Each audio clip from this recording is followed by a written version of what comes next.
ఏదైతే ఆంధ్రప్రదేశ్కి సంబంధించి ఆంధ్రప్రదేశ్ ప్రజలు ఉద్యమాలు చేసి త్యాగాలు చేసి అనేక మంది ప్రాణాలు కోల్పోయి సంపాదించుకున్నటువంటి ఆర్ఐఎన్ఎల్ విశాఖ స్టీల్ ప్లాంట్ ఏదైతే ఉన్నదో దానికి ఇబ్బందికరమైనటువంటి పరిస్థితుల్లో ఉన్న దృష్ట్యా గత కొన్ని సంవత్సరాలుగా ఆంధ్రప్రదేశ్ ప్రజల్లో తీవ్రమైనటువంటి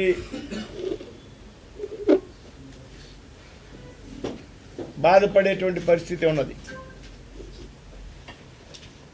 అయితే ఈవేళ కేంద్ర ప్రభుత్వం, ఎన్డీఏ ప్రభుత్వం, కేంద్రంలో ఉన్నటువంటి ప్రభుత్వం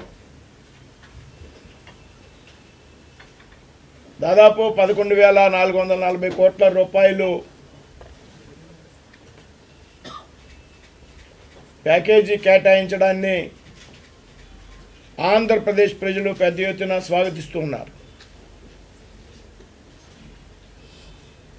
ఏదైతే ఈ నిర్ణయం వెనుక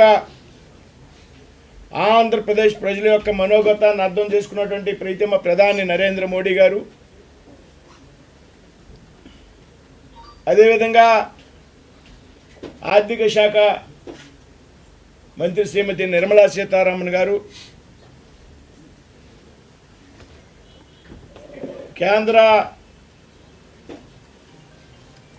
స్టీల్ మరియు హెవీ ఇండస్ట్రీస్ మంత్రిగా ఉన్నటువంటి ఆ కేబినెట్ సహచరులు శ్రీ కుమారస్వామి గారు,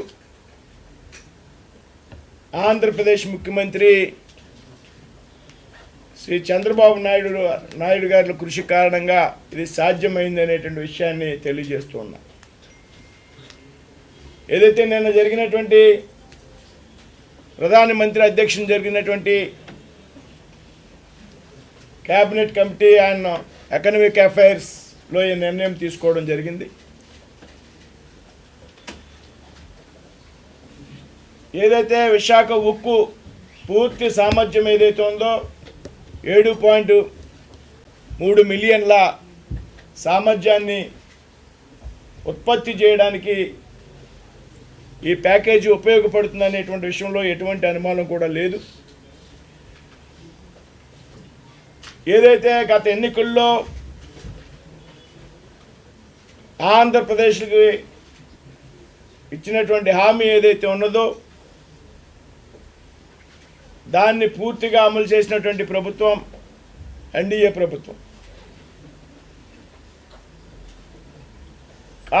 కార్మికుల యొక్క కష్టాలను అర్థం చేసుకుని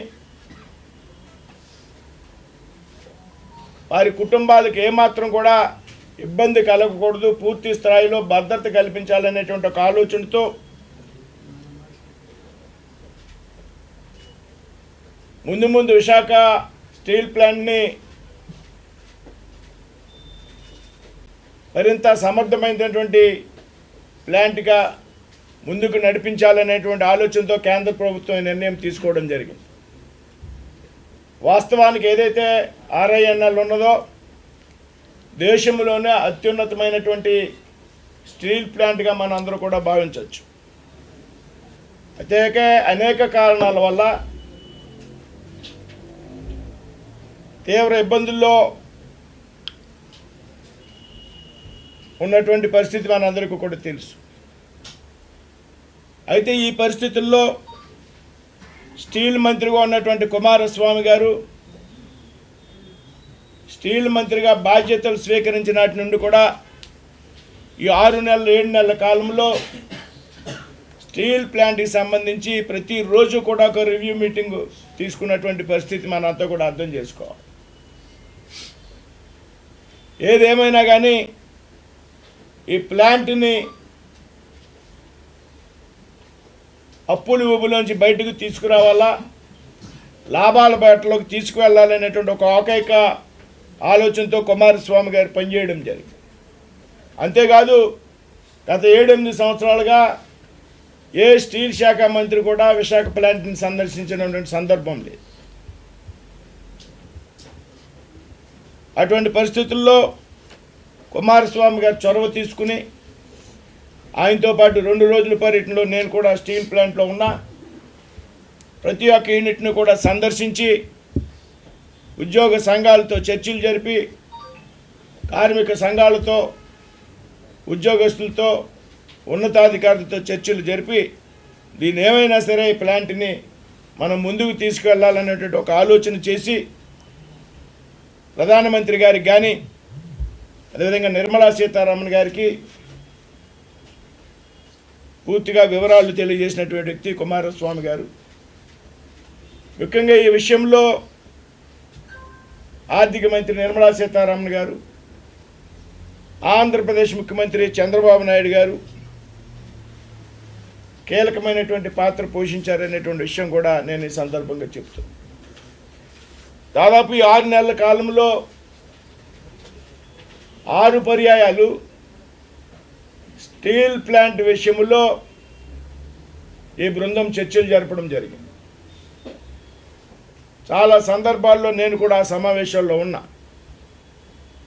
ఒకరోజు రాత్రి 2 గంటల వరకు ఈ విషయం మీద నిర్మలా సీతారామన్ గారితో చంద్రబాబు నాయుడు గారు, కుమారస్వామి గారు, నేను, స్టీల్ సెక్రటరీ గారు, డిజిన్వెస్ట్మెంట్ సెక్రటరీ గారు రాత్రి 2 గంటల వరకు కూర్చుని ఈ విషయం మీద చర్చలు జరపడం జరిగింది. లోతైనటువంటి అధ్యయనం చేయడం జరిగింది ఈ విషయంలో. ఈ విధంగా ఎక్కువ శ్రద్ధ పెట్టడం వల్ల కార్మికుల హక్కులకు భంగం కలగకుండా ఉండాలి, ఈ స్టీల్ ప్లాంట్ని కాపాడాలి, మరింత టెక్నాలజీతో ముందుకు తీసుకువెళ్ళాలి, పూర్తి సామర్థ్యం దిశగా ఈ ప్లాంట్ పనిచేసే విధంగా మనం చూడాలనేటువంటి ఆలోచనతో గతంలో ప్యాకేజీలు ఇచ్చినప్పటికీ కూడా మరి ఈసారి మరొకసారి దీనికి పెద్ద ఎత్తున నిధులు కేటాయించి దీన్ని ముందుకు తీసుకెళ్లాలనేటువంటి ఆలోచన ఎన్డీఏ ప్రభుత్వం చేయడం జరిగింది. ఇంకో మరొక ముఖ్యమైన విషయం, ఎన్నికల్లో ఆంధ్రప్రదేశ్కి సంబంధించి ఎన్డీఏ కూటమి అనేక హామీలు ఇవ్వడం జరిగింది. కేవలం 6 నెలల సమయంలోనే ఆ హామీలని అమలు చేసినటువంటి ప్రభుత్వం ఎన్డీఏ ప్రభుత్వం అనేటువంటి విషయాన్ని ఇక్కడ మనం గుర్తు చేసుకోవాలి. ఏదైతే డబుల్ ఇంజన్ సర్కార్ ఉన్నదో రాష్ట్రంలో, కేంద్రంలో ప్రధానమంత్రి గారి నాయకత్వంలో, రాష్ట్రంలో చంద్రబాబు గారి నాయకత్వంలో ఎన్నికల సందర్భంలో ఇచ్చినటువంటి హామీలు, అమరావతికి రాజధాని అభివృద్ధికి పెద్ద ఎత్తున నిధులు కేటాయించడం, పోలవరం పనులు ముందుకు సాగడానికి పెద్ద ఎత్తున నిధులు కేటాయించడం, అదేవిధంగా అమరావతికి రైల్వే లైన్ విషయంలో పెద్ద ఎత్తున నిధులు కేటాయించడం, రైల్వే జోన్ మంజూరు చేయడం, అదేవిధంగా బీపీసీఎల్ ఎన్నికల్లో హామీ ఇవ్వలేనప్పటికీ కూడా బీపీసీఎల్కి సంబంధించి రిఫైనరీ రామాయపట్నం దగ్గర దాదాపు 70,000 కోట్లతో ఏర్పాటు చేయడానికి కేంద్ర ప్రభుత్వం నిర్ణయం తీసుకోవడం, ఇటీవల కాలంలో గత నెల 8వ తారీఖున ప్రధానమంత్రి గారు దాదాపు 2 లక్షల కోట్ల రూపాయలు విలువైనటువంటి పనులకు శంకుస్థాపనలు చేయడం, ప్రారంభోత్సవాలు చేయడం, ఈరోజు ఈ విధంగా పెద్ద ఎత్తున విశాఖ స్టీల్ ప్లాంట్కి నిధులు కేటాయించడం ఏదైతే ఉన్నదో ఇది పూర్తిగా ఎన్డీఏ ప్రభుత్వం ఆధ్వర్యంలో ఆంధ్రప్రదేశ్ అభివృద్ధికి కేంద్రం కట్టుబడి ఉంది అనేటువంటి విషయంలో ఇది ఒక నిదర్శనంగా నేనైతే భావిస్తున్నా. కేవలం 6 నెలల సమయంలో ఇంత పెద్ద ఎత్తున నిధులు కేటాయింపు గతంలో ఎప్పుడూ ఆంధ్రప్రదేశ్కి ఏ పార్టీ ప్రభుత్వం అధికారంలో ఉన్నా వచ్చినటువంటి సందర్భం లేదనేటువంటి విషయాన్ని ఈ సందర్భంగా ప్రస్తావిస్తూ ఉన్నా. ముఖ్యంగా స్టీల్ ప్లాంట్ విషయంలో కుమారస్వామి గారు కర్ణాటకకు చెందినటువంటి వ్యక్తి, సహాయ మంత్రిగా ఉన్నటువంటి నేను ఆంధ్రప్రదేశ్ చెందినటువంటి వ్యక్తి, సంబంధిత స్టీల్ శాఖకు నా మీద చాలా ఒత్తిడి ఉండేది. అనేక సార్లు కుమారస్వామి గారికి చెప్పినటువంటి సందర్భంలో, బ్రదర్ ఆ స్టీల్ ప్లాంట్ డిజిన్వెస్ట్మెంట్ కాదు, ఆ స్టీల్ ప్లాంట్ని మన నాయకత్వంలో సమర్థతంగా ముందుకు తీసుకువెళ్తాం, ప్రధానమంత్రి గారు నరేంద్ర మోడీ గారి సహకారంతో మనం దీనిని ముందుకు తీసుకెళ్తామని భరోసా ఇచ్చినటువంటి వ్యక్తి కుమారస్వామి గారు. ఈ సందర్భంగా ఆయన యొక్క కష్టాన్ని, ఆయన యొక్క కృషిని కూడా మనంతా గుర్తుంచుకోవాలి. మరి ఆయన్ని ఈ సందర్భంగా ఆ శాఖ సహాయ మంత్రిగా ఉన్నటువంటి నేను అభినందిస్తూ ఉన్నా. అంతేకాదు, నాకు సంబంధించినంత వరకు నేను స్టీల్ సహాయ మంత్రిగా ఉన్నటువంటి సమయంలో నా రాష్ట్రంలో ఉన్నటువంటి ఈ ఆర్ఎన్ఐలకు ఇంత పెద్ద ఎత్తున కేంద్రం సహకారం అందించడం అనేది నా జీవితంలో చాలా అద్భుతమైనటువంటి అనుభూతిని కలిగిస్తూ ఉంది అనేటువంటి విషయాన్ని తెలియజేస్తూ, మరి ఏదైతే దేశ ప్రధాని నరేంద్ర మోడీ గారికి, నిర్మలా సీతారామన్ గారికి, కుమారస్వామి గారికి, చంద్రబాబు నాయుడు గారికి 5 కోట్ల ఆంధ్రప్రదేశ్ ప్రజల తరపున ఈ సందర్భంగా వారిని అభినందిస్తున్నాను. ధన్యవాదాలు.